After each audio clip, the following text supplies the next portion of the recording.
Hello everybody, Ninja-Trix here, and welcome to the first episode of the Off Topic Podcast with a special guest, M, as he wished to be called. It's a work in progress. Very, very much so.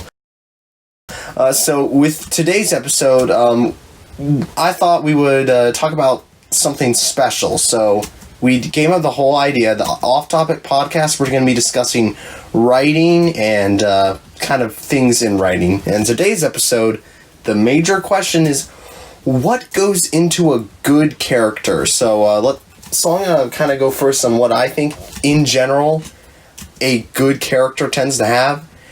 Usually good characters are fun, regardless of if they're good or evil.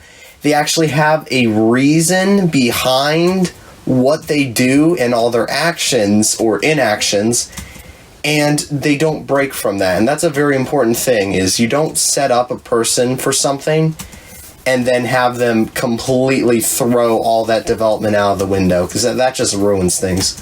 What's your thought on what makes a good character? I mean, I think you covered it pretty well. I mean, that's kind of very basic advice. You know, one could go more in depth, but I think a good character is one that feels human, or I suppose if they don't feel human, there should be a reason for that, such as if they are a robot or something specifically not human. Yeah, okay. Yeah, so one thing is very commonly referred to is characters need development to be good. Now, I think as a rule of thumb, having character development is extremely necessary for most cases, because especially if he's your protagonist or she's your protagonist, having development helps give the readers a reason to keep reading. I mean, you can have a fun character, but over time, they get boring. Having development allows them to change with the events and with the story. For instance, in the Ben 10 show, Ben Tennyson, he starts off as this kind of annoying kid who really doesn't like his cousin, but ends up actually growing to really care for everyone and stop being a selfish brat. And by the end of it, he's willing to sacrifice his own life for everyone.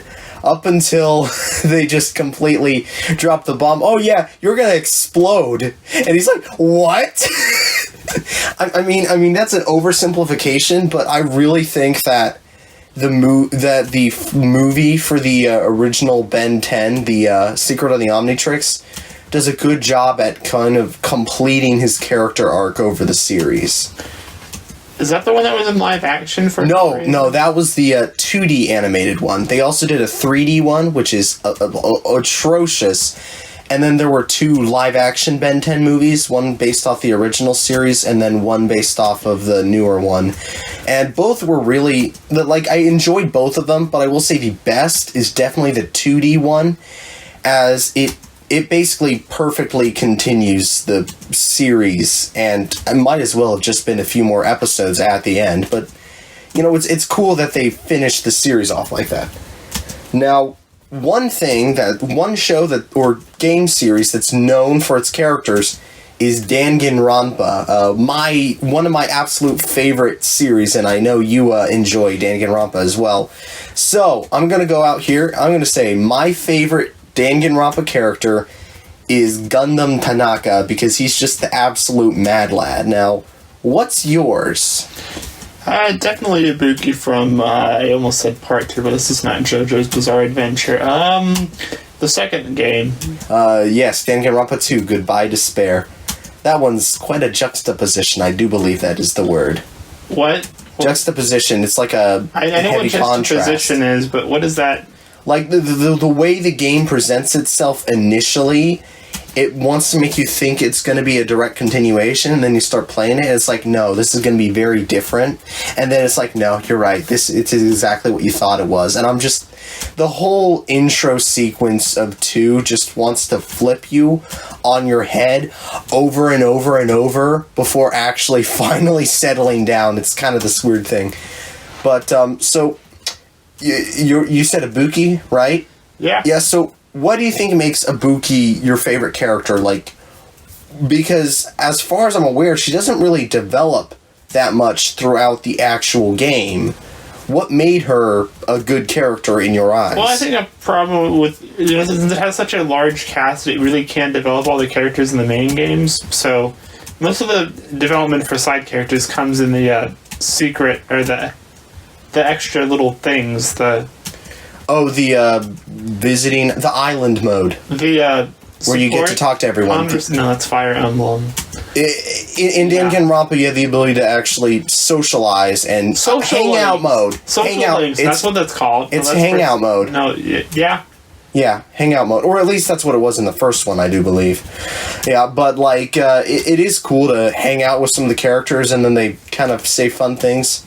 For me, I liked Gundam a lot, even though he didn't develop. I just thought his personality was very outgoing, eccentric, and just absolutely the most hilarious thing. It's like he was bent on world domination, but he's just some nerd with a bunch of hamsters. It's like, hello, I will destroy you, also hamsters. And it's the most adorable thing ever, but also just simultaneously ridiculous.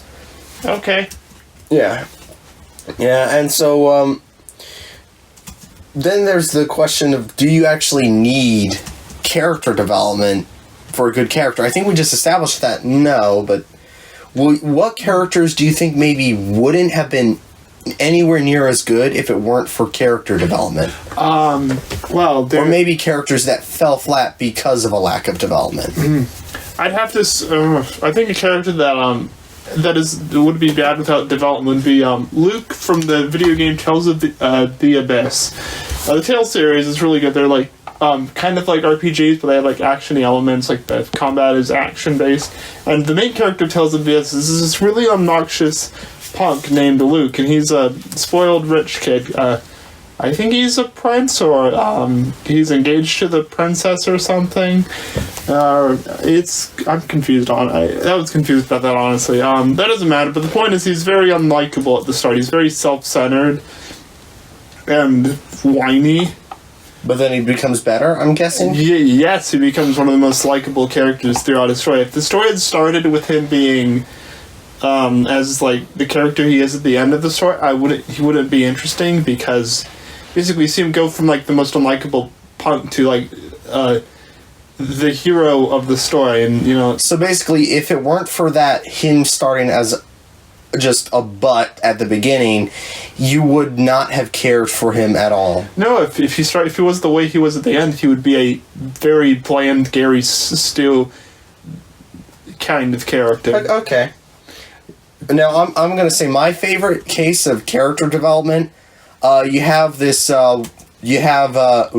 Housecode from Log Horizon, the greatest TV show of all time, in my personal opinion. It's an anime, and they're finally doing season 3, so I'm really excited for that. But when you first see the character, he's kind of this annoying, very self-centered, and he's like way too proud of his own accomplishments and is willing to look down upon anyone who's even slightly not as good as he is.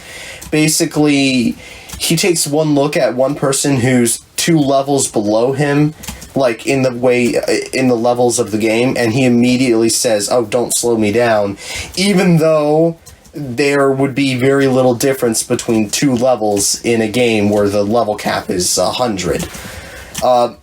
But you actually, when you watch, you see why he acts in the way he does, and you learn kind of about how he's trying really hard, and he doesn't want anyone to ever think he can't do what he wants to.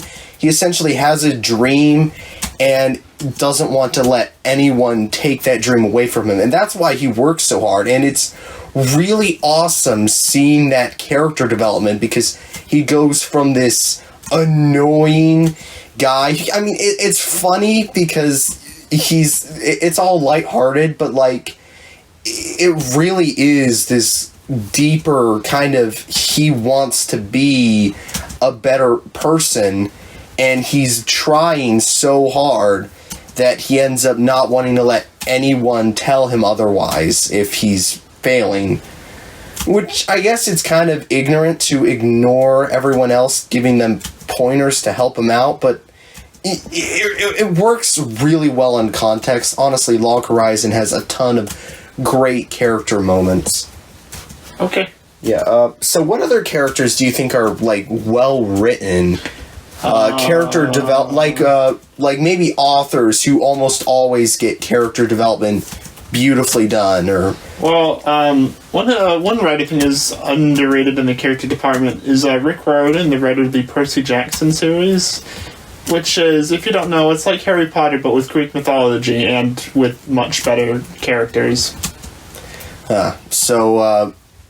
You think he's underrated in character? How is that? That is underrated. I think he does a good job of making his characters feel like they're children in these in these really frightening situations, but they still feel like children. They still have relatable, like, wants and desires. So instead of the stereotypical, oh, I'm a child, I don't know how to do this, or, oh, I might as well just be an adult, but I'm technically, canonically a child.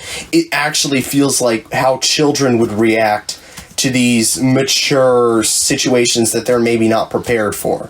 Oh, yes. Yeah, that's actually something very difficult to do. I definitely think he is very competent for, like, in the first book he's supposed to be, like, 12, and I think, yeah, that's a bit stretching it to think a 12-year-old could do all this, but, I mean, stranger things happen in the real world. So, like, kids are definitely more capable than many people give them credit for, but, you know, in general, they can't do a lot of things on their own. Yes. I mean, that's kind of the whole point of childhood, is to learn to become better. So I think one famous case of a character that doesn't actually develop that much... Marty McFly from Back to the Future.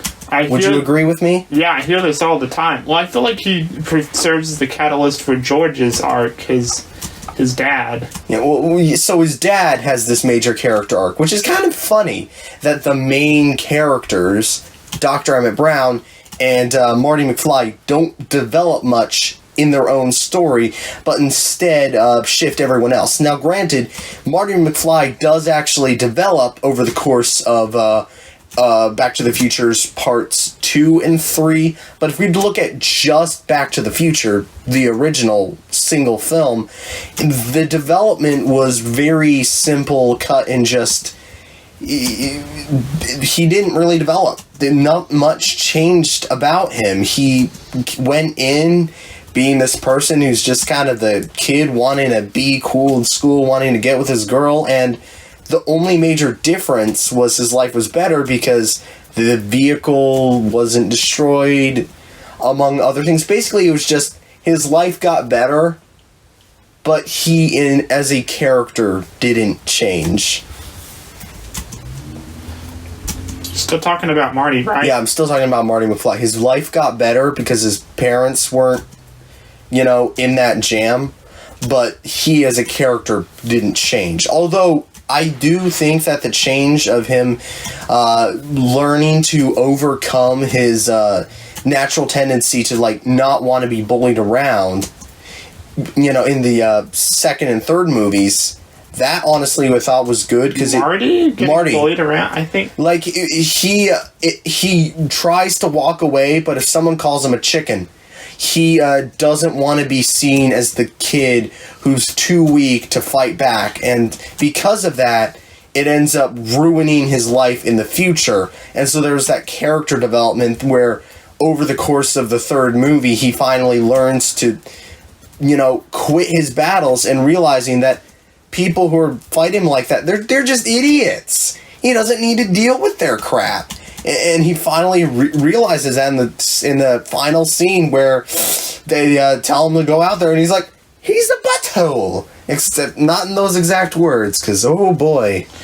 I wouldn't say it's exactly like bullying as much as pride and wanting to be seen as the big guy, which I guess could be related. Well, but I have a hard time seeing somebody's bullying a guy as cool as Marty McFly, Which, I mean, I guess you can be cool and still bullied, so I don't know. It's just not exactly the word I would use. That's why I was So maybe not bullied, but more just he's overly prideful and doesn't want to be seen as the weaker being, and because of that, it leads to him wanting to fight back, in a way, before he finally just learns to not fight back. Now, I don't think we should drag this subject out for any longer than we already have. I mean, we've talked way too long about it, I think, already, so I think we'll end it there. Any final remarks on character development? I mean, lots that could be talked about. If you want to end it, then let's end it and we can discuss more things next week. Okay, that sounds good.